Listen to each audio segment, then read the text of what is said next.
قولا کریما صدق اللہ العظیم وصدق رسولہ النبی الکریم الامین۔ عزیزان محترم، سامعین محترم، آپ کے سامنے میں نے قرآن کریم کی ایک آیت مبارکہ پڑھنے کا شرف حاصل کیا ہے۔ دعا ہے کہ اللہ تبارک و تعالی مجھے اس کے ضمن میں حق اور سچ بیان کرنے کی توفیق عطا فرمائے، اور اللہ تبارک و تعالی ہم سب کو اس پر عمل کرنے کی بھی توفیق عطا فرمائے۔ اللہ تبارک و تعالی نے قرآن مجید میں ارشاد فرمایا ہے وَقَضَىٰ رَبُّكَ أَلَّا تَعْبُدُوا إِلَّا إِيَّاهُ وَبِالْوَالِدَيْنِ إِحْسَانًا إِمَّا يَبْلُغَنَّ عِندَكَ الْكِبَرَ أَحَدُهُمَا أَوْ كِلَاهُمَا أُفٍّ وَلَا تَنْهَرْهُمَا وَقُل لَّهُمَا قَوْلًا كَرِيمًا۔ فرمایا اور تمہارے رب نے حکم فرمایا ہے کہ اس کے سوا کسی کی عبادت نہ کرو، وبالوالدین احسانا، اور والدین کے ساتھ حسن سلوک سے پیش آؤ،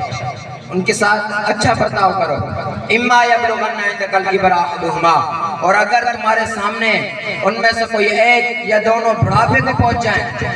اف ولا تنہرہما، تو تم ان کے سامنے اف تک نہ کرو اور انہیں نہ جھڑکنا۔ وقل لہما قولا کریما، اور ان سے نرم لہجے سے بات کرنا۔ اس آیت کی تفسیر کچھ اس طرح سے ہے کہ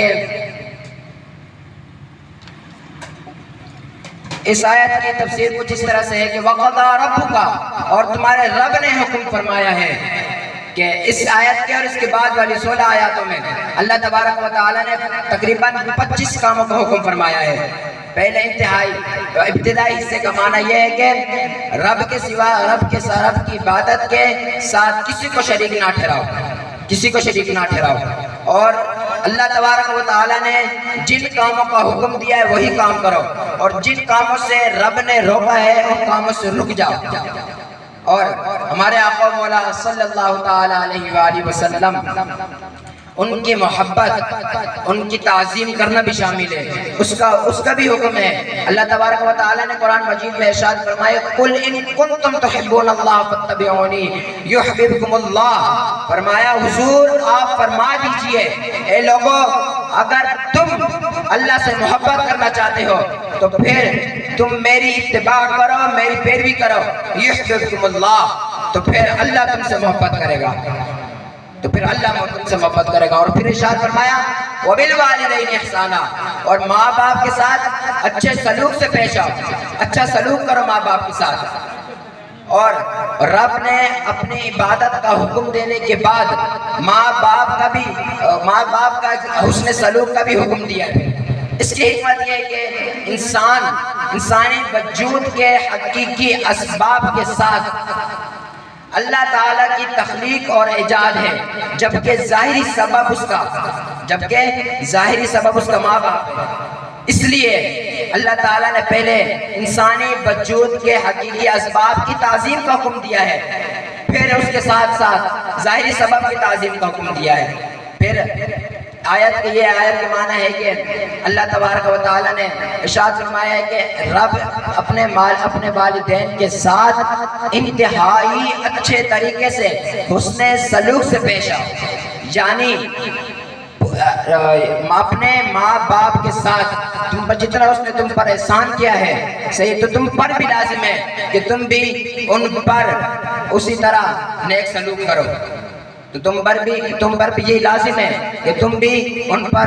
اسی طرح جس طرح انہوں نے احسان کیا ہے تم بھی ان کے ساتھ نیک سلوک کرو۔ حضرت عبداللہ بن عمر رضی اللہ تعالیٰ عنہ سے روایت ہے کہ رسول اللہ صلی اللہ تعالیٰ علیہ وآلہ وسلم نے ارشاد فرمایا کہ احسان سب سے زیادہ احسان والا وہ ہے جو باپ کے دوستوں کے ساتھ، باپ کے نہ ہونے کے، یعنی کہ جب باپ انتقال ہو جائے، جب باپ دنیا فانی سے چلا جائے یا کہیں اور چلا جائے، اس کے جانے کے بعد ان کے ساتھ، اس کے دوستوں کے ساتھ وہ احسان کرے۔ اعلیٰ حضرت رحمت اللہ تعالی علیہ آپ فرماتے ہیں کہ اس کا خلاصہ یہ ہے کہ ایک صحابی بارگاہ رسالت مآب صلی اللہ تعالی علیہ وآلہ وسلم میں حاضر ہو کر عرض کی یا رسول اللہ صلی اللہ تعالی علیہ وسلم، میں اپنے ماں باپ کے ساتھ ساری پوری زندگی حسن سلوک کیا کرتا تھا، یہ اب وہ انتقال کر گئے ہیں، تو اب ان کے ساتھ کس طرح حسن سلوک کیا جائے؟ تو حضور ہمارے آقا و مولا صلی اللہ تعالی علیہ وآلہ وسلم نے ارشاد فرمایا، انتقال کے بعد نیک سلوک یہ ہے کہ تم اپنی نمازوں کے ساتھ ان کے لیے بھی نمازیں پڑھو، اپنے روزوں کے ساتھ ان کے لیے بھی روزے رکھو، یعنی جب تم اپنے ثواب کے نوافل پڑھو، روزے رکھو، تو تمہیں چاہیے کہ تم اپنے والدین کے لیے نوافل پڑھو اور روزے رکھو، کیونکہ یہ ثواب ہے، نفل کا ثواب ملتا ہے، اسی لیے تم بھی نفل پڑھو کیونکہ ثواب ملے گا۔ اور حضرت عبداللہ بن عمر رضی اللہ تعالیٰ عنہ سے روایت ہے کہ رسول اللہ صلی اللہ تعالیٰ علیہ وآلہ وسلم نے ارشاد فرمایا کہ پروردگار کی خوشندی رب کی خوشی باپ کی خوشی ہے، رب کی ناراضگی باپ کی ناراضگی ہے۔ اس کا مطلب یہ ہے کہ حضور پرنو شافی و منشور صلی اللہ تعالیٰ علیہ وآلہ وسلم نے فرمایا کہ رب کی اگر باپ خوش ہے، اگر تم سے باپ خوش ہے تو رب بھی خوش ہے، اگر تم لوگوں سے باپ ناراض ہے تو رب بھی ناراض ہے۔ حضرت ابو بکر صدیق رضی اللہ تعالیٰ عنہ سے روایت ہے کہ رسول اللہ صلی اللہ تعالیٰ علیہ وآلہ وسلم نے فرمایا کہ ماں باپ کے علاوہ جو ماں باپ کی نافرمانی کرتے ہیں، ماں باپ کے علاوہ رب اللہ تعالیٰ سارے گناہ معاف فرما دے گا، لیکن جو رب کی نافرمانی کی سزا ہے وہ رب دنیا کی زندگی میں اس انسان کو وہ سزا مل جائے گی۔ ہمیں چاہیے کہ ہمیں اپنے والدین کے ساتھ حسن سلوک سے پیش آئیں، اور اللہ تعالیٰ ہمیں توفیق دے کہ ہم اپنے والدین کے ساتھ حسن سلوک سے پیش آئیں، ان کی خدمت کریں اور ان کے لیے ایصال ثواب کریں، اور مجھ کو چھاؤں میں رکھا اور خود بھی وہ